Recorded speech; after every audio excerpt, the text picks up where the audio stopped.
Dnes slávime vigíliu svätých apoštolov Petra a Pavla. Ja už ako asi 4. raz budem teraz kázať o Petrovi a Pavlovi. Už vlastne 5. raz, lebo som kázal už ako aj diakon. A snad mi to ten Pavol odpustí, že ja sa vždycky zastavím len pri tom Petrovi. Ale verte, keby som sa posunul aj Pavol, neskončím ani do ústupy. Takže snad mi to svätý apoštol Pavol odpustí, aj keď mám veľmi rád samozrejme. Počuli sme v prvom čítaní a v Evangeliu príbehy, ktoré sú spojené práve s apoštolom Petrom. Evangelium je plné emócií. Ježiš, ako zmrtvý starý pán, sa pýta svojho učeníka Petra: Peter, miluješ ma? Peter, máš ma rád? Peter, naozaj ma máš rád? A každý jeden z nás, mužského pohlavia, ktorý tu sedíme, máme chvíle, kedy si medzi sebou povieme, kamaráti, ešte mám ťa rád. Keby pri tom pive, ktoré si spoločne dáme, to zaznelo 3-krát, zapochybujeme o svojom kamarátovi, nie? Povieme, je to nejaké zvláštne, že jednoducho neustále sa vám pýtam na to, čo mám rád. Čo Ježiš dnes chce vzbudiť v Petrovi a v každom jednom z nás? Pretože práve v Evangeliu počujeme rozhovor Petra, ktorý sedí v nejakým pahrebe. A pri tej pahrebe s Ježišom vedie veľmi zvláštny dialog, ktorý doteraz nepoznal. Nemyslím si, že by Ježiš nepovedal svojim učeníkom, že ich má rád. Keď veľakrát im hovorí, jednoducho, ako veľmi túži s nimi jesť veľkonočného baránka a tak ďalej a tak ďalej. V noc, keď je zradený, sám hovorí: máte takú lásku, akú ja som. Peter Pahreby je iný ako Peter prvého čítania. Peter, sediaci pri opekačke spolu s Ježišom, je iný muž ako Peter, ktorý vchádza do chrámu spolu so svojím kolegom apoštolom Jánom. V čom je inakosť tohto muža? V čom je ukrytá jeho premena? Milé sestry a bratia, hovorí sa, že Peter je námestník Krista. My, ktorí sme študovali teológiu, vieme, že tento titul je trošičku nadsadený, ale hovorí sa Vicarius Christi v poriadku. Môžeme tento titul používať, hoci pápež František sa ho zriekol. Ale pápežský hymne ostáva používať. Čo znamená, že je Peter základom cirkvi? Základom akej cirkvi? Aký podoby cirkvi? Akého ducha cirkvi? V tom dialógu si všimnime, že Ježiš veľmi dobre vie, kam chce dostať Petra. Chce sa vrátiť v tú noc, keď Peter ako chlap zlyhal na plnej čine. Nie kvôli tomu, že mal strach. Nie kvôli tomu, že urobil nejaký prehrešok alebo povedal nejaké vulgárne slovo. Nie kvôli tomu, že utiekol, ale kvôli tomu, že svojim zapretím zlomil lásku so svojím majstrom. A všimnime si, keď sme čítali celý kontext toho evanjelia, že Peter, keď rozpráva s Ježišom, tak koná ako mnohí z nás, keď veľmi dobre vieme, že vo svojom živote nie všetko máme poviešené. Ako keby odbehuje. V prvom rade, milé sestry a bratia, milosrdenstvo, ktoré dnes Ježiš dáva Petrovi, nie je zabudnutie. Odpustenie hriechov, ktoré nastáva pri sviatosti zmierenia, nie je to, že tie hriechy zabudneme, a viac si ani nespomeniem.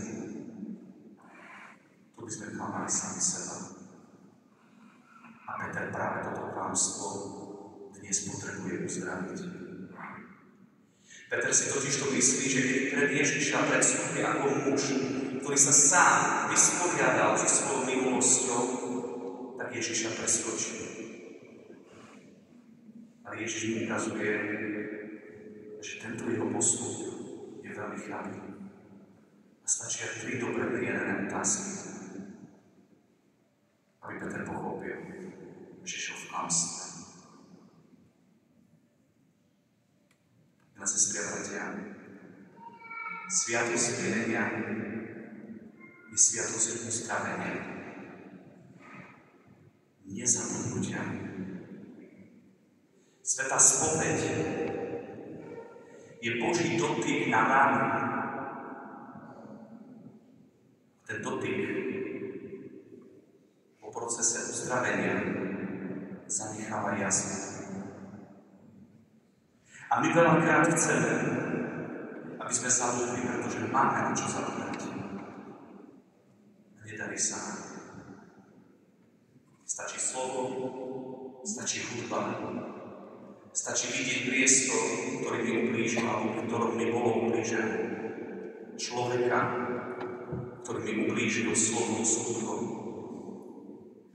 A rána sa otvorí. A sme tam, kde sme boli. A my čo robíme? Prekrývame to. A utekáme. Tak ako Peter.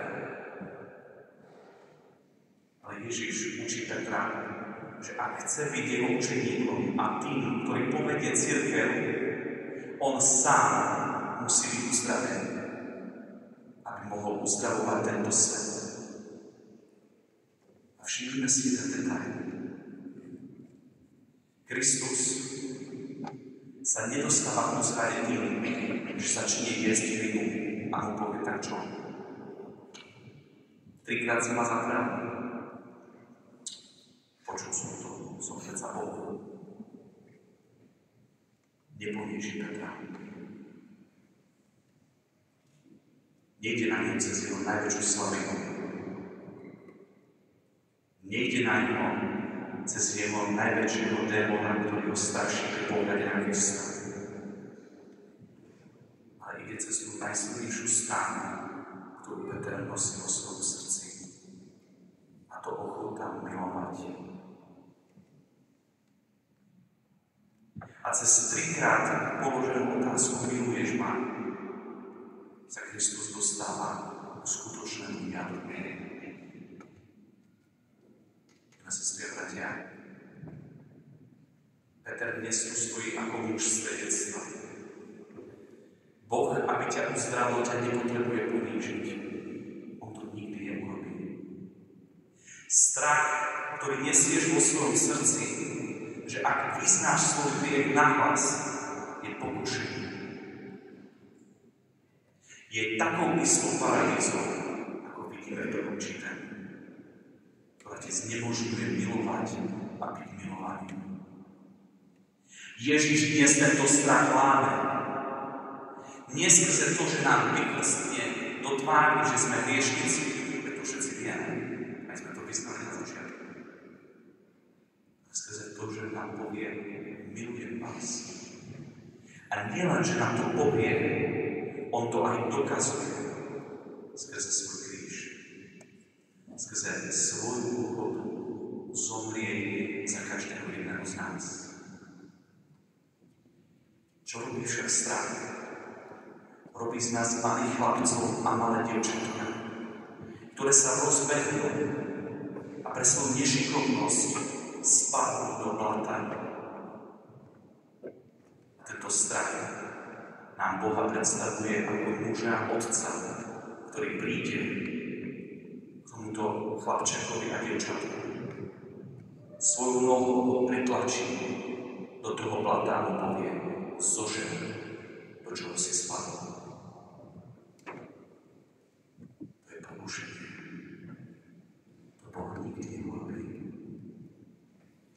Boh hneď po tvojom páde pribehne, zoberie toho chlapčeka ako dievčatko, očistí ho, poboská ho a kráča spolu s ním.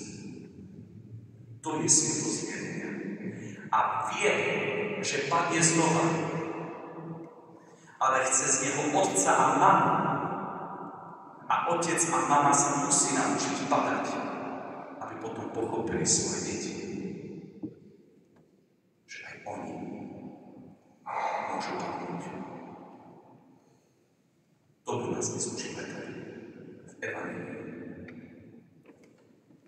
Ale ešte je prvé čítanie. Peter Páhreby nás učí, že Boh je milujúci otec, ktorý, aby ťa uzdravil, ťa nemusí a nikdy neponíži. On to nepotrebuje. On ťa lieči skrze lásku a milosrdenstvo.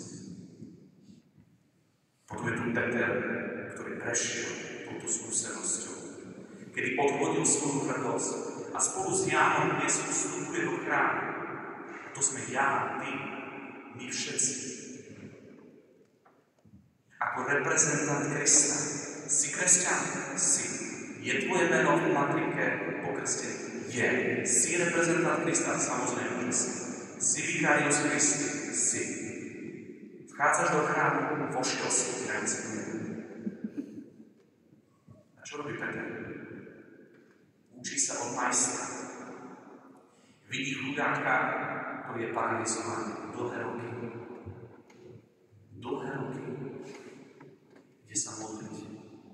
Všimnite sa, že sa ide modliť. A zabudte na to, že prichádza k modlitbe a vidí toho, ktorý potrebuje pomoc. A ten od neho pýta.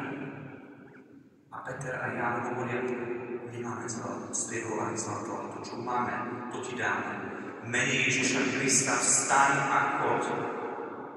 Aj tam Peter. Peter potiahol toho paralizovaného za pravicu. No sestri a bratia, pravica. Pravica je symbol mužskosti. Ja sa priznám, že to nie. Možno to sú také, čo by mohli byť ako figuranti a nie. V Biblii je pravica symbolom mužskosti, sily. V každom žánre svoju pravicou ťa prikryjem, svoju pravicu na teba položím, pravicou ťa vyvedie, ukáže mocné rameno. Aj Mária, Matka Božia spieva, ukázal silu svojho ramena. A Peter sa nedotýka paralizovaných častí jeho tela, ale najsilnejšej časti jeho tela, pravice. A dnes nás učí, že máme byť cirkvou, ktorá neponižuje. Cirkvou, ktorá uzdravuje. Nie skrze to, že sa vysmieva, ale skrze to, že pozná svoju slabosť.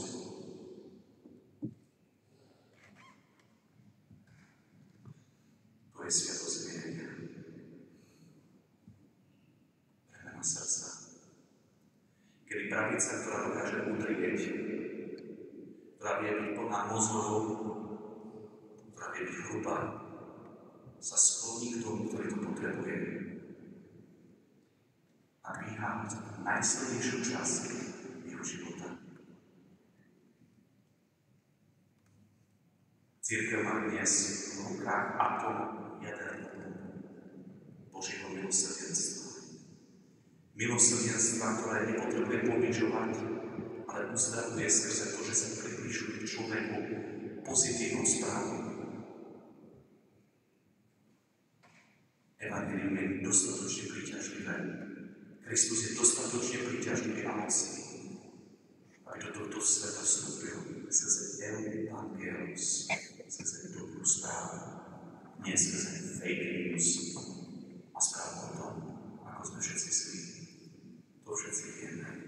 Amen. Pán Boh zaplať.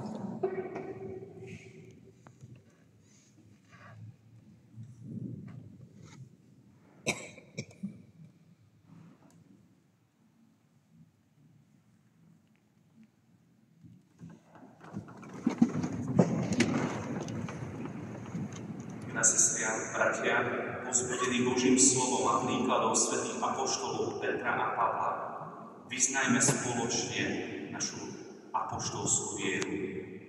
Verím v jedného Boha, Otca všemohúceho, Stvoriteľa neba i zeme, sveta viditeľného i neviditeľného. Verím v jedného Pána Ježiša Krista, jednorodeného Syna Božieho, zrodeného z Otca pred všetkými vekmi, Boha z Boha, svetlo zo svetla, pravého Boha z Boha pravého, splodeného, nestvoreného, jednej podstaty z Otcom. Skrze Neho bolo všetko stvorené. On pre nás ľudí a pre našu spásu zostúpil z nebies a mocou Ducha Svätého vzal si telo z Márie Panny a stal sa človekom. Za nás bol aj ukrižovaný, za vlády Poncia Piláta bol umúčený a pochovaný, ale tretieho dňa stal z mŕtvych podľa Svätého písma a vystúpil do neba, sedí po pravici Otca a zasa príde v sláve súdiť živých i mŕtvych a jeho kráľovstvo nebude konca. Verím v Ducha Svätého, Pána a Uživovateľa, ktorý vychádza z Otca i Syna, jemu sa zároveň vzdáva tá istá poklona a sláva, ako Otcovi a Synovi. On hovoril ústami prorokov. Verím v jednu svätú katolícku apoštolskú cirkev. Vyznávam jeden krst na odpustenie hriechov a očakávam vzkriesenie mŕtvych a život budúceho veku. Amen.